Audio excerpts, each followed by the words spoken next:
We are watching the unipolar order crumbling before our eyes. The U.S. could be on the verge of civil war with the impending arrest of Donald Trump. Europe is facing an energy crisis, the banking crisis, while President Xi Jinping of China just landed in Moscow just a few hours ago to solidify this massive new partnership that really could change everything, really could undermine the unipolar order. And that's really what they're already talking about, is the idea that, no, we need a multipolar order. We need to have this relationship that is just beyond the West controlling everything. And I think what we're about to see in Russia could alter the course of human history for the next 100 to perhaps 200 years. I know, that's a bold prediction, but that is exactly how it's shaping up right now. President Biden started off his presidency with a big goal, right? That big goal was to drive a giant wedge salad in between Russia and China. Instead, he's actually done the opposite. He's managed to do the unthinkable in many ways, which is really solidify this partnership. Russia was operating on its own. They had an agreement since 2000. Early 2000, which was great, and it came together, this Asia Russia pact that was great. But Biden has actually brought them together in a way that we haven't seen before. He's actually done the opposite by giving them a common enemy, which is the expansion of NATO, right? And also providing the world with a really clear decision between hegemony based on military might and hegemony based on financial might. Yeah. And so now the world that is caught in the crosshairs is going to decide, do we sort of follow the market-based order of Russia and China, or do we continue to follow the military order of the United States? Well, go ahead. Well, I was just going to say, and also think of like what's the best recruiting tool. Like the fact that we do the things that we do has been a recruiting tool for all of these other countries with their organizations and stuff, just to fight what we do around the world. So the BRICS nations are going to be like, yeah, we're on board, like whatever you're going to do. Yeah. And you're seeing this video already. China and Russia. You're already seeing like Xi Jinping walking around, getting a tour, right? They're all like shaking hands, and they're going to meet tomorrow more deeply about this. But right now, the relationships between China and Russia are the best we've ever seen.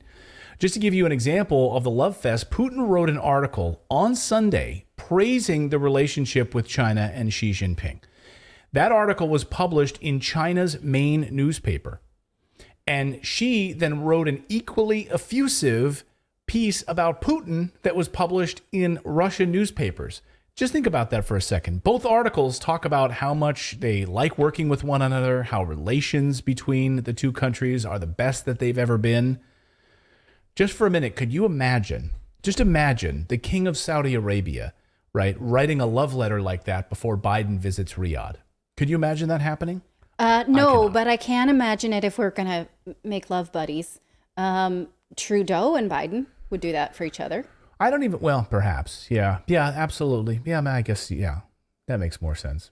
Perhaps. I don't know, but I even think they wouldn't even really do this back and forth, like write a letter like this. Rishi Sunak, you saw him, doing a conference call with Justin Trudeau. Those two are besties. Maybe Zelensky and President Biden would do that. We saw that in advance of Zelensky's speeches to Congress. But they both write a letter that gets published in the opposing countries' newspapers, like effusive, like we're really excited. This is the best our relationship has ever been.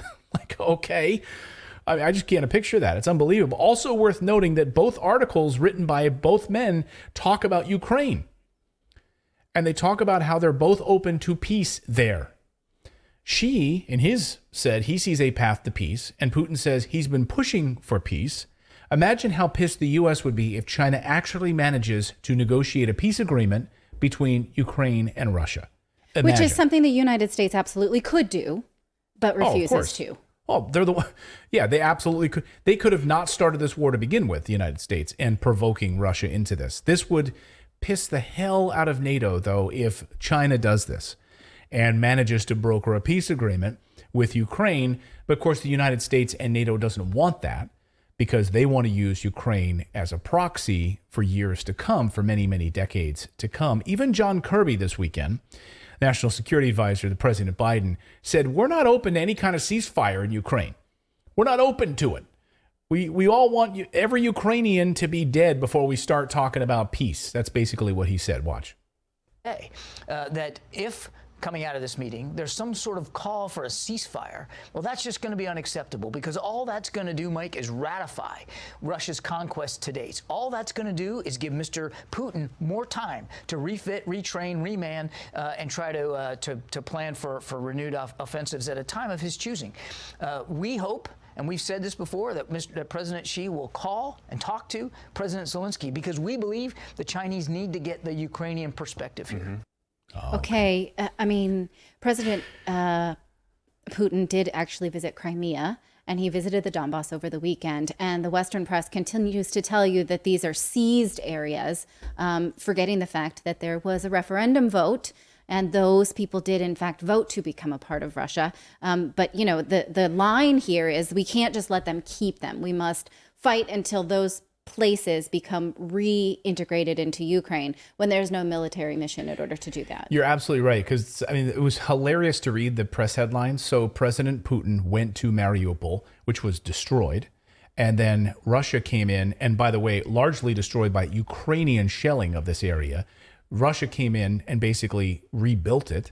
And in fact, now just built, I think it was an opera house or something, but all the apartment complexes, like allowing people to move back into these apartment complexes, they rebuilt the infrastructure there.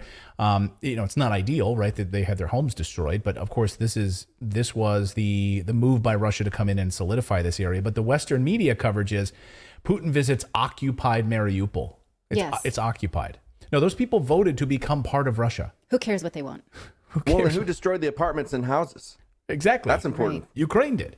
Yeah. Right. So, Ukraine. and they've been doing that for years. I mean, there's been a genocide unfolding in this area for the last 9 years, but forget about that. And Those people, you know, you like that. You like being bombed upon. You like being bombed. And you don't know what's best for you when you go to the polls. So even Putin addressed that this weekend in Mariupol. He was interviewed by a reporter, and the reporter asked him, you know, like, why didn't you, it was a pretty good question. He's like, why didn't you start the special military operation in 2014 after the West basically kept continuing to bomb the Donbass? And he's like, we were actually led by the nose on this. He's like, we were basically fooled by them. We thought that they would end these attacks, and we didn't want to have to do this. But we thought that they would adhere to the Minsk agreements, and we kept giving them an opportunity to do so. They didn't, and in the end, this is what we had to do. He's like, we should have done this earlier. Yeah. So it's kind of a crazy admission, but he's like, we were led by the nose on this. We were lied to, basically. Here's how the Wall Street Journal paints it. American press coverage of this is also pretty hilarious. U.S. seeks to head off any Chinese call for ceasefire in Ukraine, reads the Wall Street Journal. Now, What is that image trying to tell us here? Like, we want that to continue. Right. So this poor old woman who, whatever situation is going on here, U.S. seeks to head off any Chinese call for a ceasefire. Like, she's got to keep living that way. I'm shocked they don't have a little red arrow pointing that fire saying Russia did this. Right. It is amazing, but I just want to let me read a paragraph or two from this Wall Street Journal piece. I'm quoting now. The preemptive criticism of a possible ceasefire proposal is a broadening of a Biden administration effort to use public statements and disclosures to try to narrow Beijing's room for maneuver with Moscow, including by projecting itself as a mediator, according to former officials and foreign affairs analysts. But here's my favorite paragraph. In recent weeks, U.S. officials citing intelligence have publicly warned that Beijing is considering providing lethal weapons and capabilities to Russia, going beyond trade in goods like drones and jet parts that have both civilian and military uses. Mr. Kirby reiterated that concern, though he said the U.S. has no evidence China has done so. No evidence, you say. That's so damning. So we're saying that China is providing weapons to Russia ahead of the ceasefire talk, and yet we have no evidence that they're doing that. So why print it? Like, why print this in an American newspaper? Well, we've seen John Kirby say before, what's your evidence for that? And he's literally said, I'm saying it out loud. That's what the evidence is. That was about the disinformation campaign that he said Russia was about to launch. Right. We saw that when an AP reporter pushed back on him just last year. And they said, what's your evidence? And he's like, me saying it. So that counts in this day and age. Yeah, me saying it. That's our evidence. Oh, I'm just a stenographer, like I was in, like all the reporters were during the Obama years. Oh, whatever you say, I'll just write it down and print it in a newspaper. Yes. That's propaganda. And what we try to do is cut through the propaganda here on this show. So what about this summit? It's a very important summit. Xi Jinping and Putin are going to sign at least 12 incredibly important documents, which we won't know the full details of for a few days. They're there doing this for like 3 days, that they need to be negotiated. So the meeting notes we've been hearing, it's going to be all about negotiation, negotiation, negotiation. That's what they said 3 times, negotiation. They're going to negotiate new energy policy, oil, natural gas agreements, manufacturing and trade. And those meetings will take place, the bulk of them will take place on Tuesday, so tomorrow. 3 days of intense meetings to iron out the new world order, essentially. A few headlines to show you now about how the power dynamic is already shifting from a U.S. dollar back-end world reserve currency to a new BRICS-centric currency. This over the past few days, China oil. China to import record amounts of Russian oil in defiance of U.S.-led sanctions. So China's just ramping up its oil imports. Here's another one. This weekend, when Western banks were collapsing, UBS buying Credit Suisse, Putin issued a statement. Russia has survived the loss of these Western bank markets. Western Europeans are now grappling with problems they had predicted for Russia, according to the president. The Russian economy is developing in a new way, with GDP expected to grow as the second quarter of this year, Putin said on Thursday. Okay.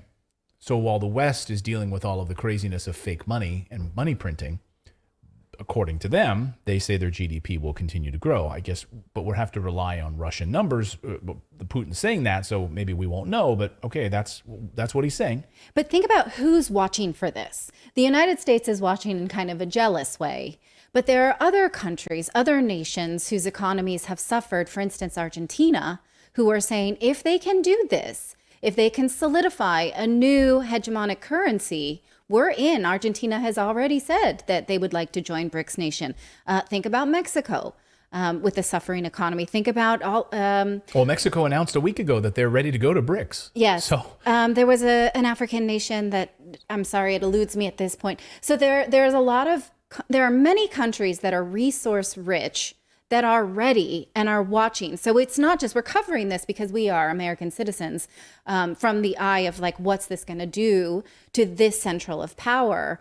But think about the onlookers who are now, they have a currency that's based on the US dollar that they want to change. Well, Algeria, you mentioned African, there's a bunch of African nations actually that are ready to go. Yes. And Putin has said Somalia, I believe, was we'd one welcome of them. Algeria, Somalia, Sudan, Namibia. we talked about last week. There's a number of African nations right now that are ready to go.